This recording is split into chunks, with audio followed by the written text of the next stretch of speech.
Good morning, everyone. Welcome to the second session of the Humanities and the Future Symposium, Future of Work. My name is Steve Belko. I'm the Executive Director of Missouri Humanities. And today, in partnership with the Humanities and Ethics Center at Drury University, we have convened students, scholars, community leaders in this virtual format to consider how work shapes our shared human experience. And the full symposium schedule is available on our website, mohumanities.org/future of work. We also invite you to learn more about becoming a member of Missouri Humanities. And to do that, please visit our website, mohumanities.org, and click under the memberships under the donate tab, and please join our mission. As a reminder, Missouri Humanities is live streaming today's program by way of Facebook. And this presentation will last about 20-30 minutes, and then we'll hold questions that you can submit through the Q&A feature at the end of this session. You can submit that at any time, but we'll get to it when Derek is done. And tomorrow you'll receive a link to the post-event survey in your email inbox. Please remember to complete the survey. It is important to our mission and to our future programming.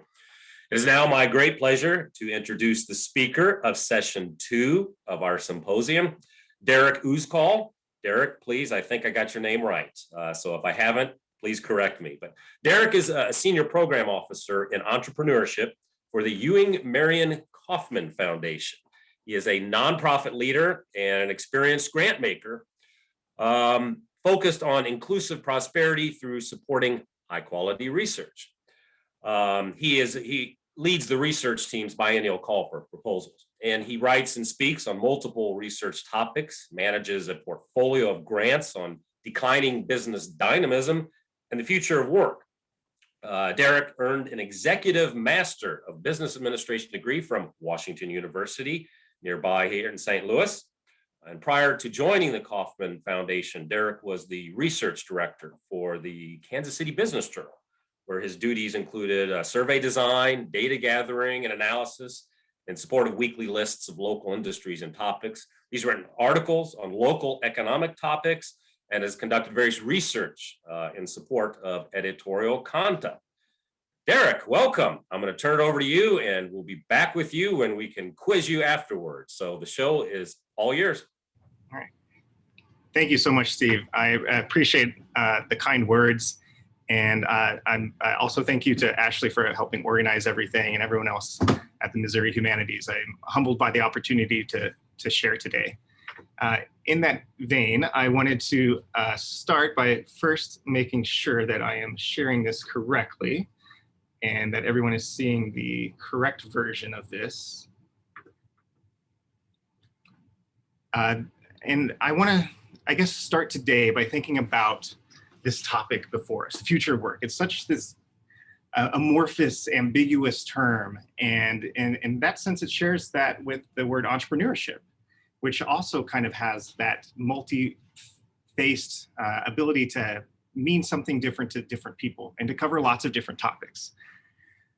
To begin today's story, I'm going to start in 1776. Big year, Declaration of Independence, Adam Smith's Wealth of Nations, and also the year that gets credited with the modern engine. So James Watt's engine was really an improvement on an existing engine at the time, something called the Newcomen engine. James Watt's addition was a condenser which allowed this engine to use a quarter of the fuel that the old engine did. Thinking back to 1776, this new creation, the steam engine, how do you describe that to people at the time? People who aren't familiar with engines or machines. And I think one of the clever things that James Watt did was create the term horsepower. The technical definition, which I certainly do not know by heart, is 33,000 foot-pounds of force per minute. But it doesn't really matter what the precise definition is, because it quickly gave a way for Watt to describe his innovation by using the old language. And so that's one way that when we think about improvements, innovations, and technological change, that the language can develop and matter. So this matters a lot in 1776, but obviously it has some really long-term consequences. We still use horsepower to talk about engines. We talk about a machine in context of something quite different. that is not the only way that technology can be described, and the language that is used can matter. So for example, uh, think about the word phone. Just 20 years ago, what a phone did was very different. So sometimes words become hijacked to mean new things. And there's very little that is similar about a phone from 20 years ago to the one that we might use today. I had a colleague share a story about how when the very first iPhone came out, she went to the Apple store, had a Mac Genius set up her new phone with her favorite apps, link her iTunes account, contacts, all of that. And when she got to her car, she was so excited she wanted to share with her husband. And so she tried to call him, but realized she didn't actually know how to call on her new phone. And I think, apart from being a nice story, what's interesting about that is to think about just how quickly the meaning for words can change. So I've talked about engines, horses, phones. What on earth does any of this have to do with the future of work, entrepreneurship, and access? And the key thing, I think, is that the language matters. The words matter that we use to talk about these issues, and they can imply different things. And we're using a lot of words that mean different things to different people. On your screen, you'll see a picture here of Hal Varian, who's the chief economist at Google. I had the opportunity to listen to a wonderful presentation he gave. And one of the things that really resonated with me was this comment where he said that my grandfather wouldn't recognize what I do as work. And I think what's so interesting about that concept is that this is someone who's clearly very successful and does very high quality work. But that word, work, what does it mean? It implies something. And people associate, based on their perceptions and their beliefs, different things about that. And there are different consequences for that. So along those lines, some of the ways that we talk about the way people work are maybe not up to date. And certainly they mean different things now when we use the words. So a job consists of lots of tasks. So those are like lots of little things that culminate in what might be grouped together to be a job. And so when we think about automation and technology, like the scary movie version or the doomsday article scenario about the future of work is a robot is coming to replace you and take your job. That's probably not the right way to think about it, because what happens is technology is more likely to replace certain parts of your job, to eliminate certain tasks, but unlikely to eliminate entire jobs very quickly. And part of the reason is because the work we do is a culmination of lots of different tasks.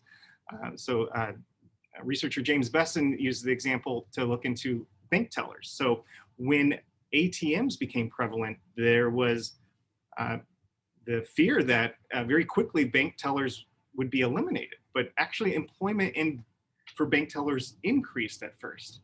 Now, this is not necessarily intuitive. And one of the reasons why it happened was ATM allowed banks to create more branches because they could be smaller in terms of some of the duties that were responsible for bank tellers changed. So instead of cash handling being a primary responsibility, they became more customer service oriented. And so for at least many years, the number of bank tellers actually increased as a result of the technological innovation that looked like it would replace someone completely.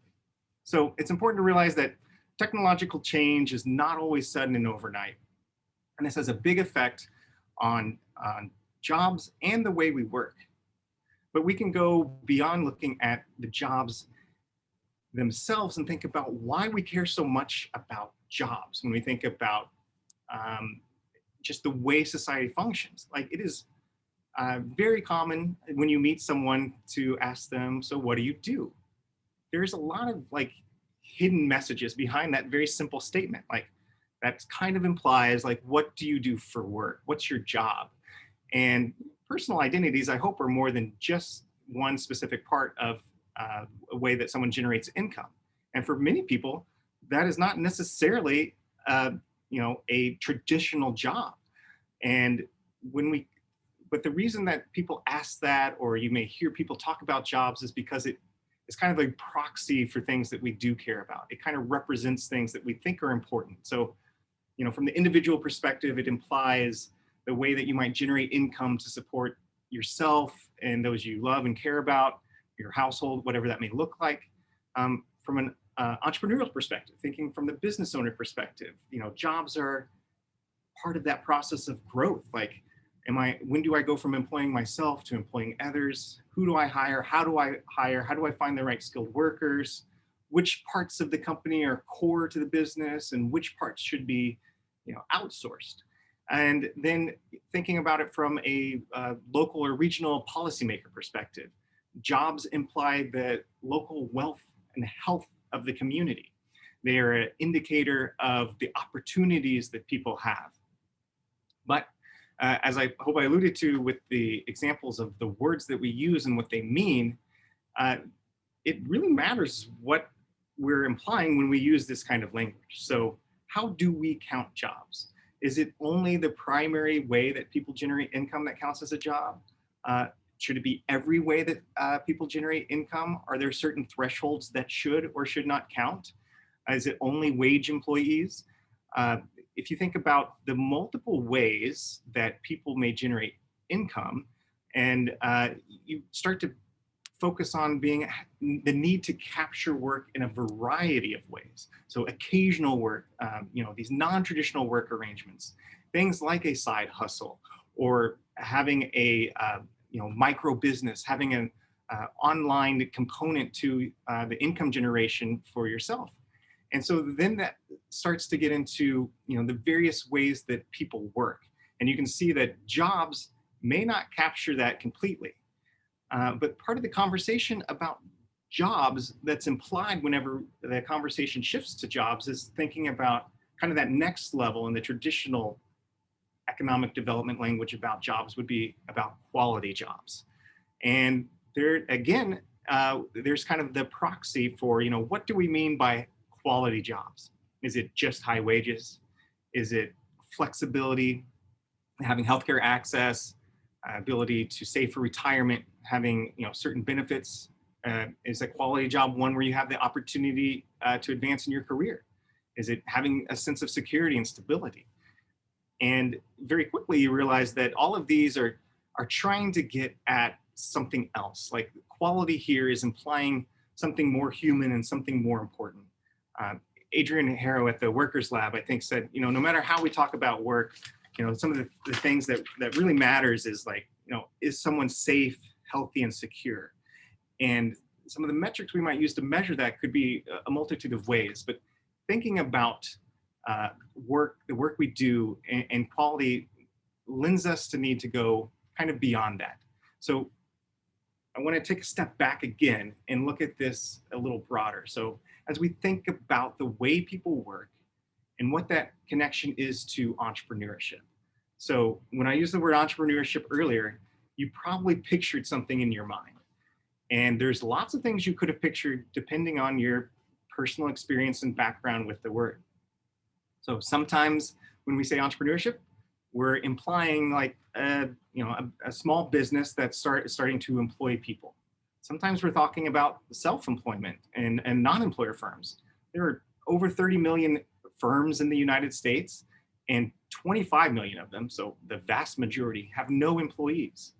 And that's a very different thing than, if entrepreneurship triggered for you the sensation, the thought of like a venture capital backed firm, like a new tech firm that's starting. That's certainly a type of entrepreneurship as well. And then there are things that are a little fuzzier. What about individuals who generate most of their income through platforms or gig work? There are lots of components of that look a lot like entrepreneurship. And sometimes these aspects are part of an entrepreneurial journey, like a side hustle becomes a primary source of income, for example. And so you see there's this huge spectrum that we could mean when we use a word like entrepreneurship. But I want to share a story that Tammy Gurley-Calva shared with me, one of the researchers at KU, who was talking she was doing research on professional female entrepreneurs. And in their interviews with some of these entrepreneurs, like the women said that when they announced themselves as an entrepreneur to people, there was an assumption made by the person hearing it that this must be a side hustle that they feel like their male colleagues don't have. When their male colleagues in the same field and disciplines said that they were an entrepreneur, the person hearing it thought of it as its own business and entity. In both cases, it was a standalone, very successful, professional, new business. And I guess the reason that matters is like there's certainly nothing wrong with if a business had been the side hustle, but it was the fact that the exact same word coming from different people implied something different to the observer. And so when we talk about these topics like entrepreneurship, and if you didn't get a chance to see Wendy's presentation during the first hour, like, absolutely should, like a lot of that resonated, like in terms of like, it is different for women and entrepreneurs of color. The barriers that are faced are different. And sometimes that is on this like, very local level. And then of course it gets into these much bigger, more systemic issues. And part of that is just the various ways that our biases can introduce into the way we work. So this connection between entrepreneurship and jobs is kind of multifaceted, depending on what your perception of what entrepreneurship is. Like either they're the key source, like all, net new job creation comes from that employer's part of entrepreneurship. And then you have this massive amount of the economy, these 25 million non-employer firms that are clearly an important part of the economy. I think it's good to think of this in context from the individual perspective about the choices of ways that you might generate income. And really this also takes place in many cases at a household level, because there are interactions with what your household or support structure looks like. How responsible are you for income generation for your family unit or your living arrangement? And so I think Wendy's presentation also really highlighted that as well too, like thinking through that you can see where when there is stress in that system, who really has the security and the stability to change. And so at that individual level, thinking through entrepreneurship as one of the options. But so I use the word choice, but very loosely, because the ability to choose between having a traditional job, doing part-time work, irregular work, gig work, side hustle, self-employment, starting an employer business, that is not a choice for everyone. And, or at least the choice looks drastically different depending on what kind of family wealth or personal wealth you have as a backup. What kind of alternative sources of income do you have? What kind of support structures do you have in place for transportation, caregiving? What kind of ability do you have to dedicate time on a regular schedule? What kind of importance is flexibility for your personal situation? And very quickly you see that choice is not entirely a component of what people actually have. There are multitudes of ways that people can work, but that choice is limited by systemic issues and inequities that are prevalent, and by the at that very individual moment of choice, what kind of backup support structures we have in place in order to make that truly a choice in the same sense for everyone. So if we think about some of these key concepts, that I've kind of covered here, there's a few lessons I think that are important as we think about this moment in time. COVID has highlighted a lot of things. If there's been a silver lining, it's that it's drawn attention to some horrific inequities that are taking place in our modern society, and the wide spectrum of outcomes that are happening to people. And that some people have done really well. The wealthiest have done quite well during this time, and the vast majority have not. They've done much worse. When you average it out, it looks bad, but really it's very, very bad and very, very good. And the average kind of gets lost in that.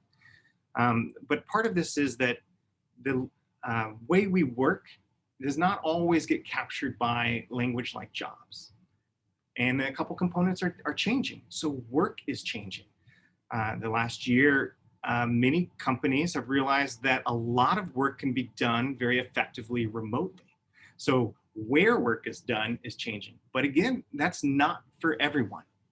Some people do not have the luxury of being able to do their work remotely. And what work is changing too. So technology, like I mentioned before, it has the opportunity to automate certain tasks. And sometimes that's good. So the technological advancement of something like a word processor, Word document, that's an improvement probably for typewriting. Over typewriting, the ability to make changes and share information is much better through an electronic format. But that's not to say that there isn't a transitionary period where it requires workers to be retrained. And that sometimes, in most cases actually, that falls on the worker themselves to have to both realize that and pay for that.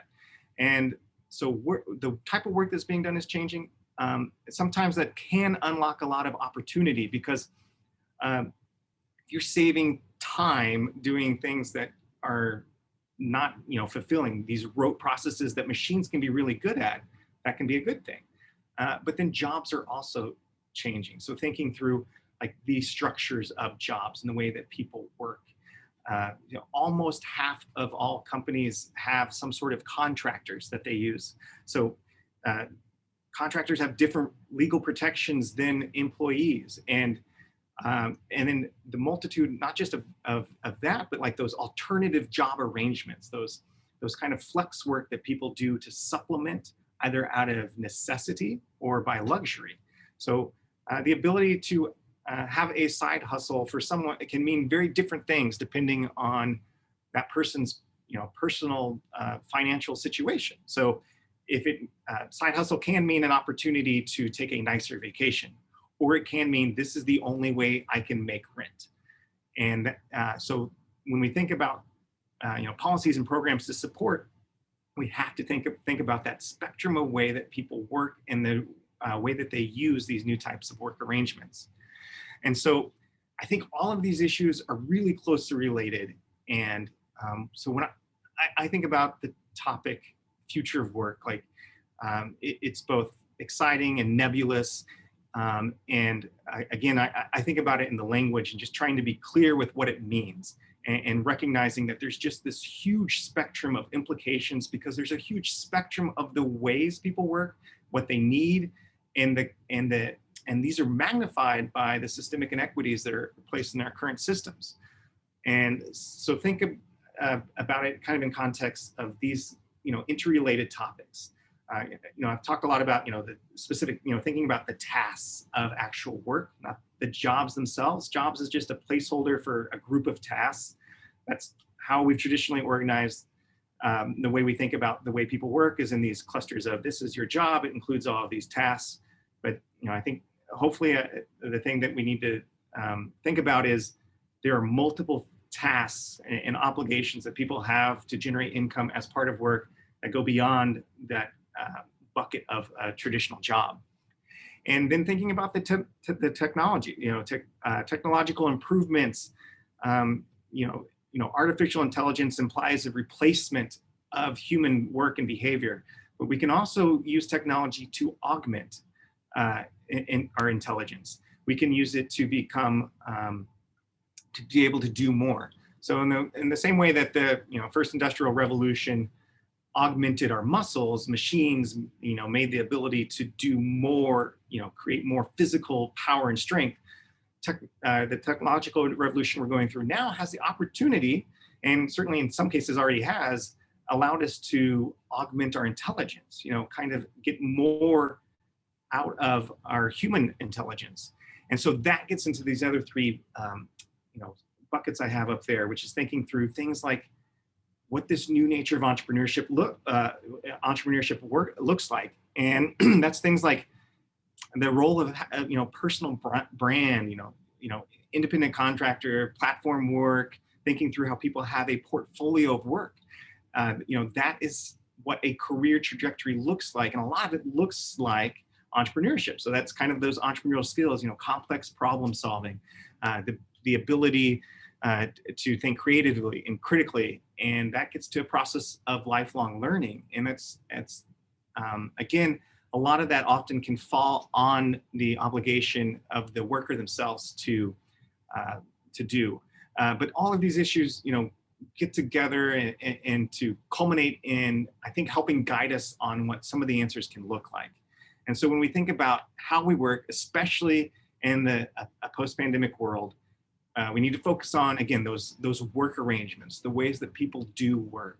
And those can take, multiple level of perspectives, things like micro-entrepreneurship, side hustles, and contractors versus employees. We have to be really careful about how we design, policies and programs. What kind of protections do workers have? Andrea Ravenel, one of our sociologists who Kauffman's had the pleasure of working with, she has this great book that unfortunately also has some very scary stories in it, talking about how workers on platforms face really difficult choices where they may be put in, they don't have the same worker protections, like a situation where they are is being sexually harassed.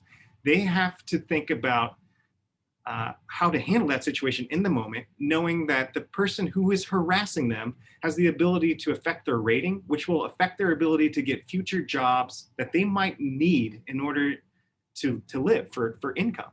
And so it's not fair to say that people have the same protections when there are short-term consequences that may lead to long-term, like, not being able to make rent, then suddenly not having a place to live. You don't have the time to go through a legal process where you may be right. You have to navigate that very differently. And so the protections for these various types of workers are not there. And then thinking through some of these other issues, that are important to keep in mind, the work tasks start implying what workforce development looks like. As we think about the skills, there are implications for, pre-K through 12 and, and post-secondary, and, how colleges and universities can respond to better preparing students for the world. And then also the role for employers, like how do they help develop their employees or those that they work with in order, because it's best for them as well too. And then, certainly being highlighted here too, that where the work happens, I think it feels like, of course the future is unknown and unknowable, but that there will be some changes, permanent changes as a result of what has happened from this pandemic.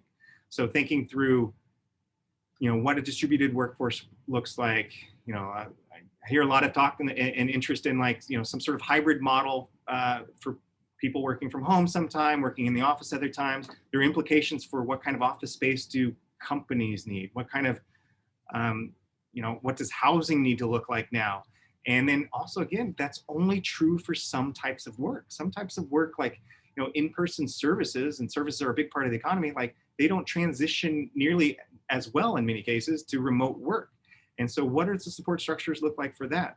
And does that change the value of cities? Like things like the internet. It seems like, I remember when I was young, I had this mistaken, I'm from a small town in Missouri, Nevada, Missouri.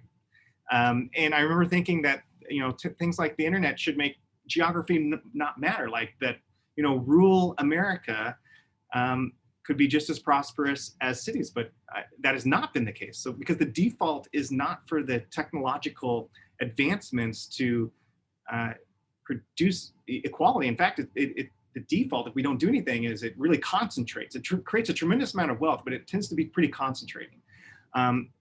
Perhaps some of that changes as things like rural broadband become important. If that actually becomes something that is really widespread, that could change the relative value of rural areas versus cities. But then we have to think about, really importantly, what does this labor, what does work look like in terms of this new future? Like, who gets to participate in it? What do those choices that I alluded to really look like? We already know that when we try to have systems that look on the surface like they shouldn't have unequal impacts, they do. Like a payroll protection program should have been able to benefit everyone equally, but research showed that the first rounds did not reach business owners of color. And the same thing happens, I think, again, I highly recommend going back and watching Wendy's session if you didn't get a chance to, that there are numerous examples of where you see that women and people of color do not get the same opportunities because there are the direct biases, but then the systemic issues in place. And so when we think about how to rebuild better, we have to make sure that that is at the forefront, because we're not wanting to return to a system, at least I certainly don't think, there's no point returning to a system that was already not working.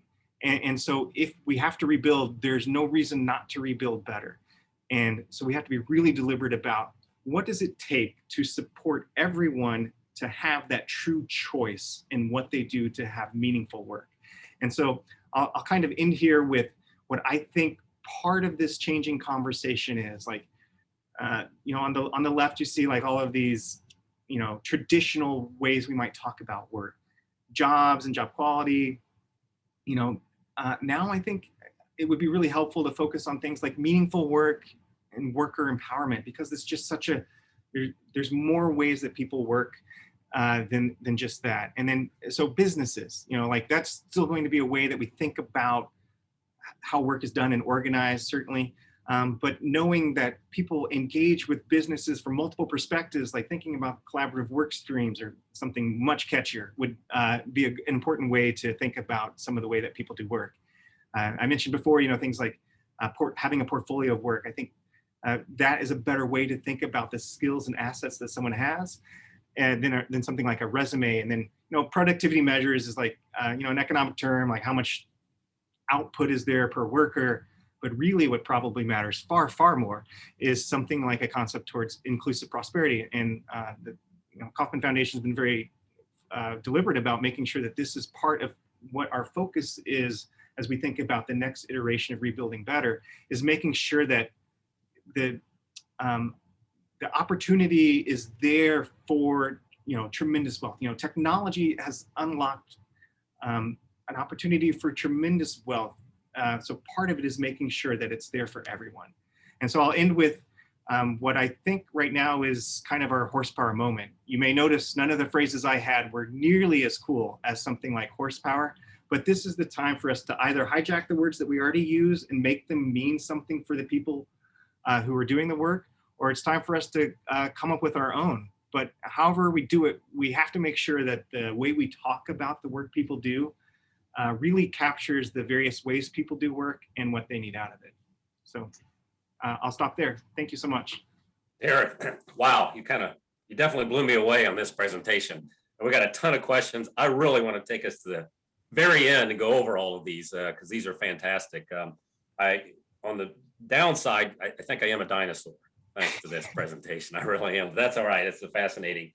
Thank you for the compliment to Missouri Humanities. And I will say this, that all the compliments definitely go to Ashley, my deputy director, who put this on. I think a couple of years ago, I told her that this year we're going to do workforce development, take care of it. Man, did she ever. This is just 2 for 2 for a great presentation. And this was all pre-COVID. So it was just kind of a coincidence this all came about.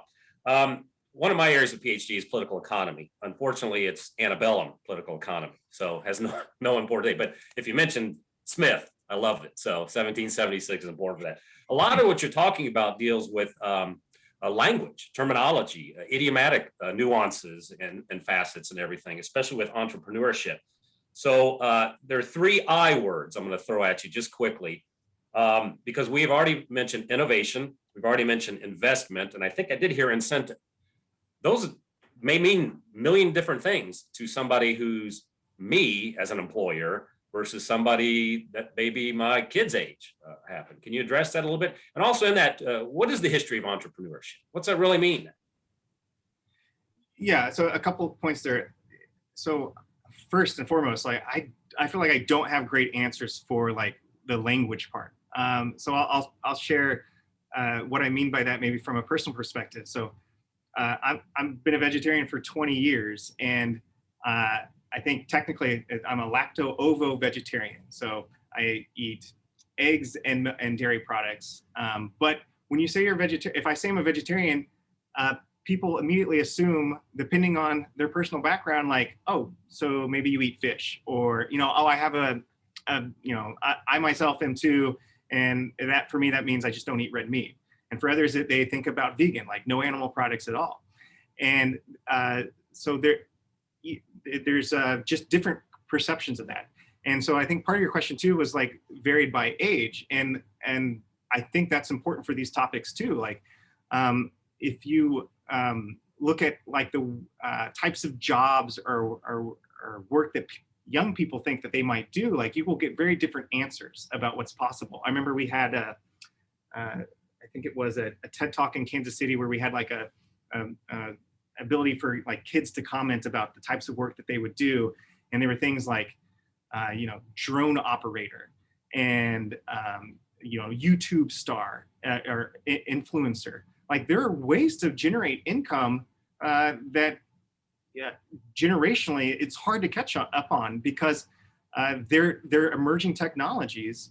There's a huge market for like people generate income, playing video games and having people watch them, on Twitch. And, I'm played enough video games as a child where I can understand why that might be, but I was also the older brother, so I got to be the one playing most of the time. And my siblings had the unfortunate luxury of having to watch me play, probably more than I had to watch them play. But anyway, the point is like, it's possible to see this, but it's also very hard to think about like, to what degree is that possible for everyone? And so that kind of gets into the history of entrepreneurship. I guess I'd be curious to know a little more about that question. So there are a few things. Like one of the data sets that we use about looking at new employer businesses only goes back to 1977. And so these are the types of businesses that are new in a set year, and they start employing people. And that's where most of the net new job creation comes from, are these new businesses that bubble up each year. But, as everyone probably knows, there are businesses that close every year too. So you have these jobs being created, jobs being destroyed, and you have this up and down every year. And since 1977, we've actually been in a long-term decline. During the Great Recession, it really dipped down in terms of the number of new businesses. In fact, for a couple of years, or at least one a year, there were more businesses closing than new ones being started. And that what's been a little different though, and I think really interesting about this last year, is that there's a different data set. I try not to get too nerdy with the details, but there's a new data set that looks at business applications. And for the last year, they've been way up. And there's lots of, hunches about why, because you can look at a little bit of the, we have some really, it's the business formation statistics from the Census Bureau, and they're putting it out on a weekly basis, which is huge, and also telling you by industry. And a lot of that growth has been driven by not what they call non-store retail, which means e-commerce. And it's not hard to imagine why that might be the case. Thinking through that, a health pandemic where you cannot physically be around, like one of the things that might be least hardest hit or easiest to start would be something that can be done remotely. I'm going to pepper you here with a whole bunch of them. So this is going to be like a game show because I want to get all these in. So is retirement dead? Retirement dead? Oh. Yeah, I mean, is it even, what does it mean now? I think I know what it means, but will it be different for the next generation behind me? Is there such a thing? Oh, that's a good question. I do know that there is certain types of entrepreneurship, like self-employment is pretty common, kind of as a soft retirement, so to speak, like that transition from quote unquote, like traditional work to retirement where, and sometimes this is also a luxury thing too. Like I've always wanted to do X. Now that I'm about to retire, I finally can, like I'm going to start my own business or something like that. But also huge companies can be started later in life too. The average age for an entrepreneur is about 40 years old. And that's also true for high growth businesses too. And I think there's some, like KFC, I think the founder was in his 60s when he started. So, I mean, huge things can be started later in life. And I mean, that, I don't know if retirement is necessarily dead, but I think maybe in the same way that like work isn't maybe not just being classified as job, retirement is maybe not going to be just completely removed from work. We're going to kill another word then here, resume. I got somebody asking, Derek, are you anti-resume? In thinking about portfolios of work, can you tell us more about how creativity at work can be an outlet for lifelong learning? Ooh, great question. Both parts. One, I'm not that much against the word resume, except that it's hard to find that accented E. But mostly because like, I'm thinking about the non-traditional work streams and ways that people may gather experiences. It doesn't lend itself particularly well to I worked for a company doing this job, which had these tasks, especially if you're doing like contract work and you're developing skills, a piecemeal that culminate in something like, there should be probably a better structure for something like that. And then, so, I don't know exactly what, something like a portfolio of work, how best to present something like that. I just know that a lot of skills that people are developing, potential employers may be missing out on the skills that people have because they are looking for more traditional ways to track somebody's competencies. I'm sorry, can you remind me the second part of that question? Yeah, and thinking about portfolios of work, can you tell us more about how creativity at work can be an outlet for lifelong learning? Yeah, that's a really good question. So one of the things, so like creativity, complex problem solving, and I forget the third one, but there was a report I was looking at, like the top skills needed for workers in the future. And those were some of the key skills. What was interesting to me when I read that is like, if you ask someone, what skills entrepreneurs need, you probably would have had the exact same list. And so I think that there's just a lot of overlap. These entrepreneurial skills benefit someone whether or not they ever start a business. And creativity is one of those, I think, important outlets that can be empowered by technology. So I mentioned before, like technology can replace, routine things that machines are good at are usually not really exciting things for people to do. Like automatically filling in dates, but like you pull down on a spreadsheet and it auto populates if you get it started. That sounds much better to me than entering that in. Like that saves me time to do something that might be more creative and interesting. Again, that's not always the case with technology. It doesn't always just make life easier. And it's not true for everyone who does work. Some people's jobs really are closer to being eliminated, like especially if you think about manufacturing and where robotics and technology has really infiltrated the workplace. Like that transition period, like I don't want to overstate how hard that is for the workers existing. Like that's where we really need these protections and support systems in place, because those that happened during the Industrial Revolution too. Like thinking through, we used to be mostly an agrarian economy. Like just suddenly saying, oh, now everyone works in factories. Like it wasn't like you could just like walk from the farm to a factory. Like that's a huge transition, life change. Like there's a lot that goes on there, and we should be building up that capacity for what that change looks like. We're going to build right off that and keep going with some great questions here. With the rise of contract work and alternative job arrangements, are more Americans engaging in precarious work? What protections do they lack that employees enjoy? Yeah, great question. So I think that I alluded to a little bit of this. And yeah, these precarious work arrangements, what happens, so I mentioned stuff that was, technically, above the board, like thinking through like, working on a gig platform somewhere, you get a 1099 that you might use for a tax return. But a lot of, economic activity takes place kind of in a gray market, so to speak, where, you're paid cash to do something on the side. Theoretically, at some point, hopefully you're reporting that to the IRS if you reach the thresholds. But realistically, like that may not be the case. And it may not be the case for many reasons. And that type of work certainly doesn't always offer worker protections. So I was alluding to like how people working on those platforms, while one of the huge benefits is the flexibility it offers for being able to work various hours. So that is one nice thing. But it comes at a cost, which is the lack of ability to negotiate that and have those worker protections.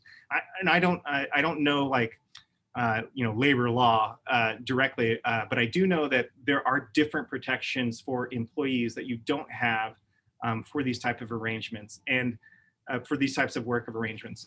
One thing that the Kauffman Foundation has done is fund a pilot in Long Beach, CalFlexi, which it shifted its focus as a result of the pandemic and has been a pilot on childcare. So it's a public market for childcare, so it's kind of two-sided. Like the workers on the platform get the ability to kind of choose. There's more worker empowerment by being able to dictate themselves, what is acceptable to them, and then it's matched on the. There's some public funds that help support childcare expenses for essential workers, and so solutions like that might go part of the way to getting at some of these protections. Public options, I think, are worth looking into as possibilities to get at expanding protections where possible. All right, so I love this question here because it appeals to me, my profession, and I think, are cities dead? In other words, should we all move to rural Zoom towns? Thank you for whoever asked that question, because that's what I'm doing. But I'm not a fan of urban areas, but they do have their draws: restaurants, bars, shopping, I guess. But is entrepreneurship, innovation, all of this changed? Are cities dead? So I think it's been a bad bet for the last few hundred years to bet against cities. So the question is always, is this time different? There are aspects of it that maybe are different. I don't think cities are dead, certainly, but mostly because there's a lot of inertia with the status quo. And, I think things like broadband access are closer to public utilities than luxuries. And so you don't have that in rural areas. And so, I'm thinking of where my sister and my mom live, in rural Missouri. Like, they do not have high quality internet, and they could not do, certain types of work from there. So I think until that changes, like, there's a lot stacked against rural America versus cities still, but certain cities. So Missouri is probably different than like what really high cost cities are facing, which is like, wow, I'm paying this much and I could do this anywhere else. Like, I think there are opportunities actually. There's opportunities for like, regional cities, like things like Springfield, or, to a degree, Kansas City and St. Louis, like luring workers from far more expensive areas. They offer a lot of the amenities that, large cities do. And especially if you're working remotely, I think there's opportunity for, instead of recruiting businesses, local development, workforce development and business development should maybe recruit remote workers. Or at least it's worth looking into. We're getting close to the end, but really this is it's a fantastic session, because I'm rethinking. I hope a lot of the participants, not only retirement, resumes, things of that nature, but just some of the things I jotted down are job retraining, second careers. I think of senior citizens who now go back out into the workforce, whether they have to change or they don't want to retire and they want to do something else. There's generational concerns. I would love for you to come teach a course at my kid's school on this. And I'd like to be in there because we do think differently about entrepreneurship and workforce development and the future of work. So last little bit, is there anything you can address on maybe those generational facets? What am I supposed to tell my kids? You got to go to college, get a job, retire. It's gone. Yeah, it's a great question. And I would tell them that they probably know better the future because they get to shape it than you do. Now I'm scared. Right. Yeah. I mean, the power, I don't know what the future holds exactly, except that, the younger generation and, entrepreneurs get to help shape it. And so there really is an opportunity to be deliberate about, rebuilding this better and thinking about, what really matters. So like one of the silver linings, also last year, Black Lives Matters movement really helped catalyze that, the social importance of the inequities we face, like they have to be addressed, in systemic ways. And so from a personal perspective, there are things that you can do, but it's also being part of a movement that fixes and addresses, very long standing systemic issues. And there's a question, that we didn't have time to get to, thinking about, like things like unpaid work. My wife stays at home, but I certainly wouldn't say what she does doesn't add anything to the economy. And like there are attempts to like measure these types of ways that people support their households, and alternative measures of like GDP, like that, and you can like you capture the cost of the child caregiving or whatever type of caregiving is taking place by the equivalent it would have cost to do it alternatively.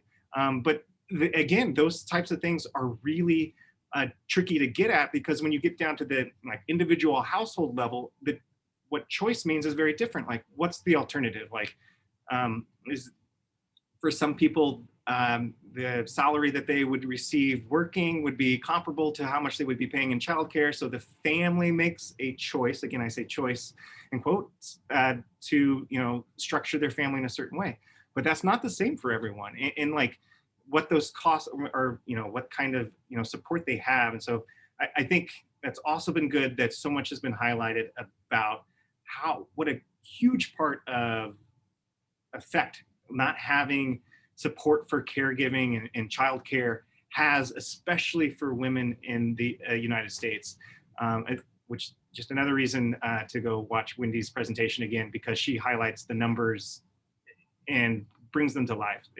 It's not even remotely close to being equitable enough to view everything as a choice.